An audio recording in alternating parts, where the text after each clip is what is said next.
അയോധ്യയിൽ ക്ഷേത്രം പണിതു, ശ്രീരാമനെ പ്രതിഷ്ഠിക്കുകയും ചെയ്തു. രാമൻ ആരുടേതാണെന്നതിനെ ചൊല്ലിയുള്ള തർക്കമാണ് ഇപ്പോൾ ഉടലെടുത്തിരിക്കുന്നത്. രാമൻ ഗാന്ധിജിയുടേതാണോ അതോ സംഘപരിവാറിൻ്റെതാണോ? ഗാന്ധിജിയുടെ രാമനും തങ്ങളുടെ രാമനും ഒന്നാണെന്ന് വരുത്തി തീർക്കാനുള്ള ശ്രമമാണ് BJPയും RSSും നടത്തുന്നതെന്നാണ് കോൺഗ്രസിന്റെ ആരോപണം. ഇത് തെറ്റാണെന്ന് വാദിക്കാനും കോൺഗ്രസ് മടിക്കുന്നില്ല. രാമനും രാമക്ഷേത്രത്തിനും മേലുള്ള അവകാശവാദത്തിലുള്ള തർക്കം കോൺഗ്രസ് സജീവമാക്കി തുടരുകയാണ്.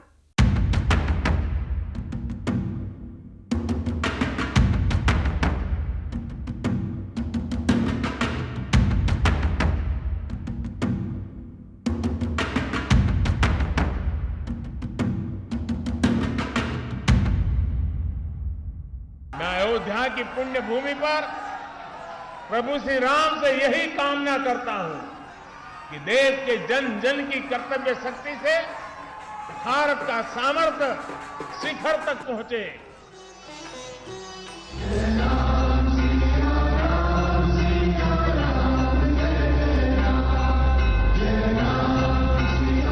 मेरे साथ पूरी ताकत से बोलिए, जय श्री राम। ഇതായിരുന്നു RSSന്റെയും BJPയുടെയും ശ്രീരാമ ജപം. വില്ലാളി വീരനായ രാമരാജ്യത്തിന്റെ വക്താവായ അമ്പും വില്ലുമേന്തിയ രാമനാണിത്. ഗാന്ധിജിയുടെ ഹേറാമിലെ രാമൻ രാജാവായ രാമനായിരുന്നില്ല, മറിച്ച് ആദർശധീരതയോടെ പിതാവ് നൽകിയ വാക്ക് പാലിക്കാൻ രാജ്യവും കിരീടവും കൊട്ടാരവും ഉപേക്ഷിച്ചു പോയ രാമനായിരുന്നുവെന്നാണ് കോൺഗ്രസ് അവകാശപ്പെടുന്നത്.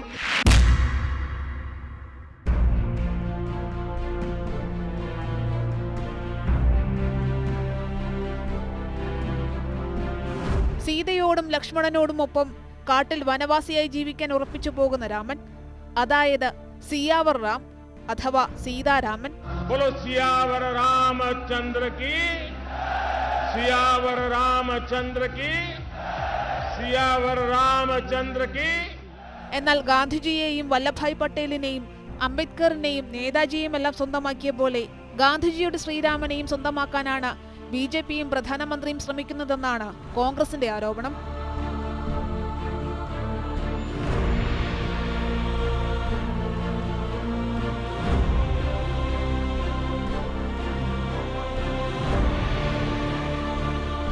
ഈ വിവാദം ഉയരാനിടയാക്കിയതാകട്ടെ ശശി തരൂരിന്റെ പോസ്റ്റും.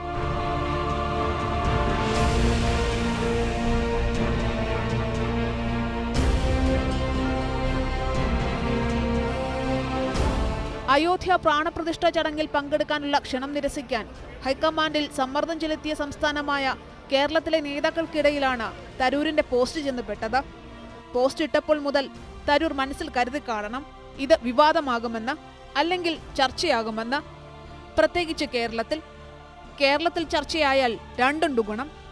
ഒന്ന്, തന്റെ മണ്ഡലമായ തിരുവനന്തപുരത്തെ BJPക്കൊപ്പം നിൽക്കുന്ന വിശ്വാസികളിലെ ഒരു വിഭാഗത്തിനെയെങ്കിലും അടർത്തി മാറ്റാനാവുക. രണ്ട്, കേരളത്തിലെ ചർച്ച ദേശീയ തലത്തിൽ പ്രതിഫലിക്കുമെന്ന ഉറപ്പ്.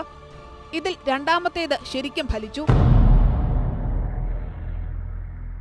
കേരളത്തിൽ നിന്ന് തന്നെ ആദ്യ ചോദ്യമുണ്ടായി. മുസ്ലിം ലീഗുമായി സഖ്യമുണ്ടാക്കി മത്സരിക്കുന്ന കോൺഗ്രസിന്റെ സംസ്ഥാന നേതൃത്വത്തെ ചൂടുവെള്ളത്തിൽ ചാടിക്കുന്ന പ്രതികരണമായിരുന്നു തരൂരിന്റേത്. പലസ്തീൻ പരാമർശത്തിലെ വിവാദം കെട്ടടങ്ങും മുൻപെയാണ് പുതിയ പോസ്റ്റ് എന്നതിനാലാണ് വിവാദത്തിന്റെ സാധ്യത കൂട്ടുന്നത്. ചോദ്യങ്ങളുണ്ടായി, ഒപ്പം വിശദീകരണവും. കോൺഗ്രസുകാര് രാമനെ BJPക്ക് വിട്ടുകൊടുക്കണം, ഇതാണോ നിങ്ങളുടെ ആഗ്രഹം? അത് ഞാൻ ഒരിക്കലും ചെയ്യാൻ തയ്യാറല്ല. അത് മാത്രമല്ല, എന്റെ പാർട്ടിയിലെ ഒരു ഭൂരിപക്ഷ വ്യക്തികൾ അത് വിട്ടുകൊടുക്കില്ല. പല ദൈവവിശ്വാസികളുണ്ട് എല്ലാ പാർട്ടികളിലും. പക്ഷെ എന്റെ പാർട്ടിയിൽ ഉള്ള ഹിന്ദു രാം ഭക്തന്മാര് നാളെയോ മറ്റന്നാൾ അയോധ്യ പോയാൽ വേറെ ആർക്കും മുറിവ് കൊടുക്കാനില്ല. അവർക്ക് അവരുടെ ഭക്തി കാണിക്കാൻ മാത്രമാണ്. പല ഹിന്ദുക്കൾക്കും ഒരു ആഗ്രഹമാണ് രാം ജനിച്ച സ്ഥലത്തിലൊരു ക്ഷേത്രം കാണുന്നെന്ന്. പക്ഷേ അതിന് ഒരു മസ്ജിദിനെ പൊളിക്കേണ്ടത് ഒരു നല്ല കാര്യമല്ല, ഞാൻ എപ്പോഴും ചൂണ്ടിക്കാണിക്കുന്ന ഒരു കാര്യമാണ്.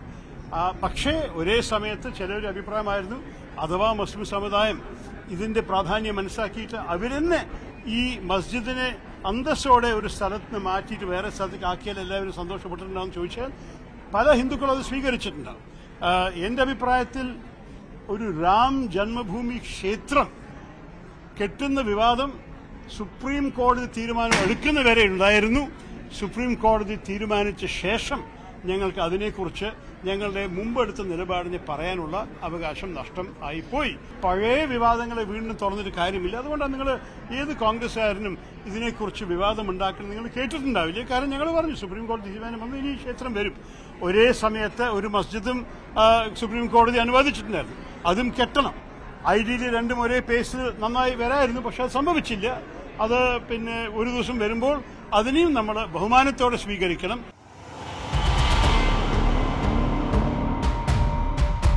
അതായത് ശ്രീരാമൻ ആരുടെയും കുത്തകയല്ല. ഇത് തന്നെയാണ് യഥാർത്ഥത്തിൽ കോൺഗ്രസിന്റെ നിലപാടും.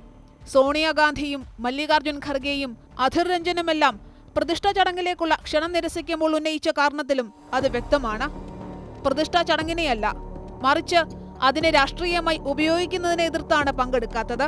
അതായത് പ്രധാനമന്ത്രി അല്ലായിരുന്നു ചടങ്ങിനെ നയിക്കുന്നതെങ്കിൽ പങ്കെടുത്തേനെ. ഇത് പല ഉത്തരേന്ത്യൻ നേതാക്കളും തുറന്നു വെളിപ്പെടുത്തിയതാണ്. ഉത്തർപ്രദേശിലെ കോൺഗ്രസ് നേതാക്കളും മറ്റു ഉത്തരേന്ത്യൻ സംസ്ഥാനങ്ങളിലെ പ്രമുഖരും പ്രതിഷ്ഠയ്ക്ക് മുന്നേ സരയുവിൽ മുങ്ങിക്കുളിച്ച് ദർശനം നടത്തിയത് പിന്നെ എന്തിനാണ്?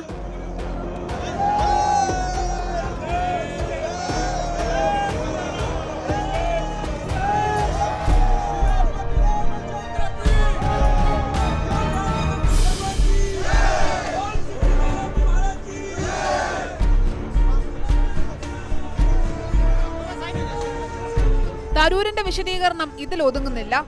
മറിച്ച് ആരൊക്കെ ഏതൊക്കെ ശ്രീരാമനെയാണ് ഭജിച്ചിരുന്നത് എന്നതിലേക്ക് എത്തി. എന്റെ വിശ്വാസവും നമ്മുടെ രാജ്യത്തിന്റെ വിശ്വാസമാണ്. എല്ലാ വ്യക്തികൾക്കും അവരുടെ സ്വന്തം മതവിശ്വാസം ഉണ്ടാവാനുള്ള അവകാശമുണ്ട്. അതിന്റെ അർത്ഥം നമ്മൾ എല്ലാവർക്കും അവരുടെ ഇഷ്ടപ്രകാരം നമ്മുടെ ഈ ബ്രഹ്മണോ ദൈവമോ ജീസസോ അല്ലയോ എന്ത് വേണമെങ്കിൽ നമ്മുടെ ആ സമ്പർക്കം ഒരു വ്യക്തിയുടെ തീരുമാനമാണ്. ഞാൻ പറഞ്ഞത് നേരത്തെ പറഞ്ഞത് നിങ്ങൾ എല്ലാവരും കേട്ടിട്ടുണ്ടായിരുന്നത്, ഒരു ദിവസം എനിക്ക് അയോധ്യയ്ക്ക് പോകാൻ ആഗ്രഹമുണ്ട്. പക്ഷെ ഞാൻ ഈ സമയത്ത് ഒരു രാഷ്ട്രീയ വേദിയിൽ രാഷ്ട്രീയത്തിന് വേണ്ടി ദുരുപയോഗം ചെയ്യുന്ന ഒരു അവസരത്തിൽ ഞാൻ പങ്കെടുക്കില്ല. എന്നെ ക്ഷണിച്ചിട്ടില്ല എന്ന പ്രശ്നമല്ല. എന്നെ ക്ഷണിച്ചിട്ടുണ്ടെങ്കിലും ഇതായിരിക്കും എന്റെ സ്റ്റാൻഡ്. ഇതാണ് കോൺഗ്രസ് പാർട്ടി എടുത്ത നിലപാട്. തരൂരിന്റെ ഈ വിശദീകരണം പക്ഷേ ഇത്തിരി വൈകിപ്പോയി. രാമക്ഷേത്രത്തിന്റെ തറക്കല്ലിടൽ മുതൽ പ്രധാനമന്ത്രി സിയാവർ രാമചന്ദ്രൻ എന്നാണ് ഉപയോഗിക്കുന്നത്. 2017-ലെയും 2020-ലെയും പ്രധാനമന്ത്രിയുടെ വാക്കുകളിലെ വ്യത്യാസം അത് വ്യക്തമാക്കുന്നുണ്ട്. അപ്പോൾ പിന്നെ എന്തിനാണ് തരൂർ ഇത്തരത്തിലൊരു പോസ്റ്റ് ഇട്ടത്? ഒന്ന്, കോൺഗ്രസ് ദേശീയ നേതൃത്വത്തിന്റെ നിലപാട് കേരളത്തിലെത്തിക്കുക, തന്റെ നിലപാടും വ്യക്തമാക്കുക, അതിലൂടെ തന്റെ വോട്ടുകളിൽ ഇടിവുണ്ടാകാതിരിക്കുക. ഇതിൽ ഏറ്റവും ഒടുവിൽ പറഞ്ഞതിന് വളരെയേറെ പ്രാധാന്യമുണ്ട്.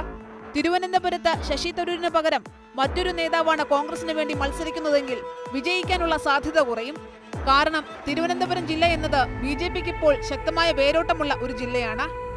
തിരുവനന്തപുരം, പാലക്കാട്, കാസർഗോഡ് എന്നിവയാണ് BJPക്ക് കേരളത്തിൽ ഏറ്റവും വേരോട്ടമുള്ള ജില്ലകൾ.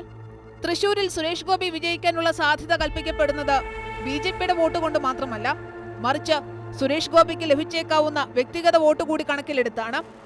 അല്ലെങ്കിൽ തൃശൂരിൽ BJPക്ക് ശക്തമായ പോരാട്ടം കാഴ്ചവെക്കാൻ സാധിച്ചേക്കില്ല.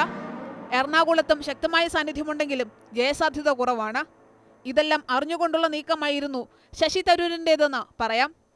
അപ്പോൾ മറ്റൊരു ചോദ്യം ഉയരും, തിരുവനന്തപുരത്തെ ന്യൂനപക്ഷ വോട്ടുകൾ നഷ്ടമാകില്ലേ? അതിനുള്ള ഉത്തരവും തരൂർ നൽകിയിട്ടുണ്ട്. താൻ വിശ്വാസിയാണ്, അതായത് വിശ്വാസികൾക്കൊപ്പം നിലകൊള്ളുന്നു, അത് ഏത് മതമാകട്ടെ. അതുകൊണ്ട് തന്നെ കഴിഞ്ഞ തെരഞ്ഞെടുപ്പിൽ തരൂരിന് വലിയ ഭൂരിപക്ഷം നേടിക്കൊടുത്ത തീരദേശ മേഖലയിലെ വോട്ടുകളിൽ ഇത്തവണയും കുറവുണ്ടാകില്ല എന്ന് വിലയിരുത്താം. അങ്ങനെ ജയ് ശ്രീറാമും സിയാവർ രാമചന്ദ്രനുമെല്ലാം വോട്ടുറപ്പിക്കാനുള്ള ജപങ്ങൾ മാത്രമാവുകയാണ്.